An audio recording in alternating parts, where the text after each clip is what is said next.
បាទចំពោះវីដេអូមួយនេះខ្ញុំសូមផ្ញើជូនដល់បងប្អូនដែលអ្នកផឹកស្រាបងប្អូនអ្នកផឹកស្រាចង់ប្រាប់ថាបងប្អូនកំពុងតែបំផ្លាញនៅខ្លួនឯងដែរបាទពីព្រោះអីការផឹកស្រានេះវាមានច្រើនចំណុចដែលជាចំណុចប៉ះពាល់ដល់យើងវាខាតទាំងពេលវេលាហើយខាតទាំងលុយកាក់ហើយប៉ះពាល់ដល់សុខភាពទីមួយបើសិនជាយើងនិយាយគឺខាតទៅលើទ្រព្យបាទទ្រព្យសម្បត្តិខាតទ្រព្យសម្បត្តិខាតពេលវេលារស់ស៊ីហើយនឹងលំបាកខ្លួនទៀតបាទអានឹងទីមួយគឺខាតទ្រព្យសម្បត្តិចំណែកអាទី2នោះគឺអាចនឹងមានរោគគារោគធ្វើឲ្យយើងឈឺអីឈឺថ្លើម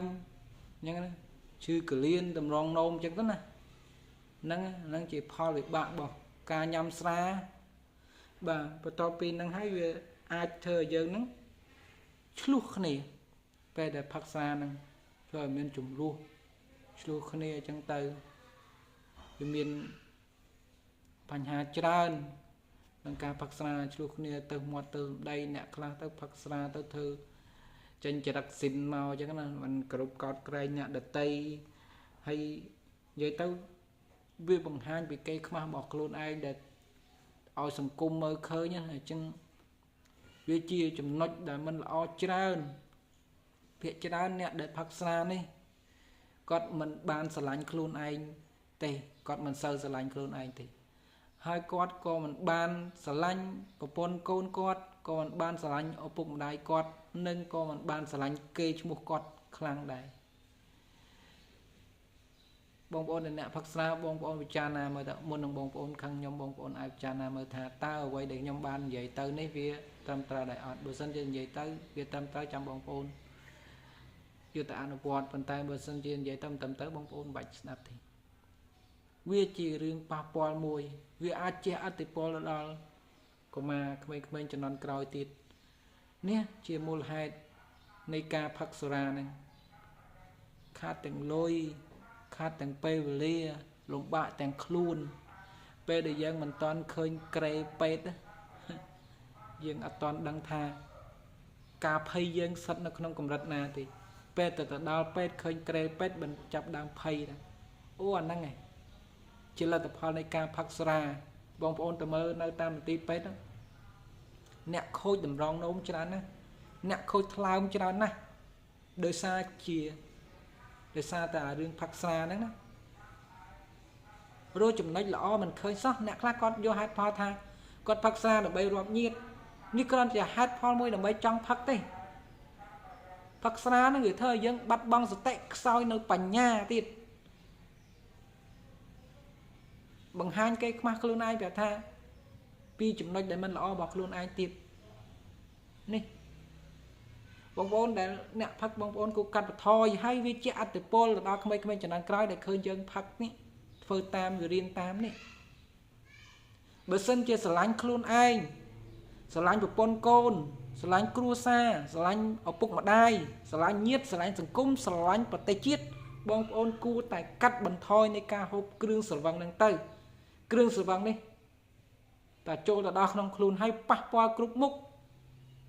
បើស្រវឹងហើយបើកបោបុកគេបុកឯងស្លាប់មានវិបដិសារីទាំងខ្លួនឯងទាំងអ្នកជុំវិញខ្លួនសួរថាការផឹកស្រាហ្នឹងវាសង្ហាកន្លែងណាវាអត់សង្ហាទេវាលយកន្លែងណាវាអត់លយទេវាគឺជាចំណុចមួយដែលបង្ហាញគេខ្មាស់ទៅឲ្យអ្នកជុំវិញខ្លួនកុំគិតថាគេមើលមកយើងហ្នឹងសង្ហាអូស្រានេះល្អស្រានេះមិនល្អស្រានេះអញមានលុយផឹកស្រានេះស្រានោះគេមើលមកយើងគេមិនមើលមកយើងថាយើងសង្ហាទេបង្ហាញពីភាពអន់ខ្សោយរបស់ខ្លួនឯងនេះហើយមានអ្នកខ្លះទៀតបានផឹកស្រាហើយទៅផុសក្នុងសង្គមឲ្យគេឃើញទៀតនេះបង្ហាញពីកម្រិតវប្បធម៌របស់ខ្លួនឯងនៅក្នុងសង្គមមួយបង្ហាញពីគេខ្មាស់ខ្លួនឯងទៅដល់សង្គមមួយនេះសូមអ្នកគិតឡើងវិញដែលអ្នកគិតថាអូកាន់ដបស្រាបង្ហាញនៅក្នុងសង្គមបង្ហាញនៅក្នុង TikTok ឬក៏ Facebook អីសូមពិចារណាឡើងវិញ ta ca pra đâm cái tệ mũi nắng việt trầm trao đài rồi ọt vì chắc ở tập đó không chỉ nón cài để ọt và tha chứ mình ban sờ lạnh luôn anh mình ban sờ lạnh một con côn mình ban sờ lạnh mai ông ban sờ lạnh củ sa ban sờ lạnh mục mọt bọc luôn anh thế cốt sờ lạnh vật tê chết class từ xôm sâu nơi ở quay để chế thạp rồi hai nơi quay để chế thạp gió từ đào vật tê giờ cho room rẽ xa nơi quân hiệp rẽ xa mấy human resource thôn thiên nụ ở ban là o bao mình bán chuối xôm công bằng phàn xôm cắt bằng thoi một ngày khơi chán á chồng pua ca cút nạ cho nó tam được đòn plei xem hát ca xem nè xôm ở lốc chui cắt bằng thoi ca hộp xá sờ lạnh khuôn anh sờ lạnh kê chmu khuôn anh cần từ riêng trắng chăm bạch ói kê vậy đấy bạch chưa chấp á cần riêng ban đăng ói kê vậy prap đấy bà xôm kết lang vinh bong ôn kết lang vinh bà ở côn tràn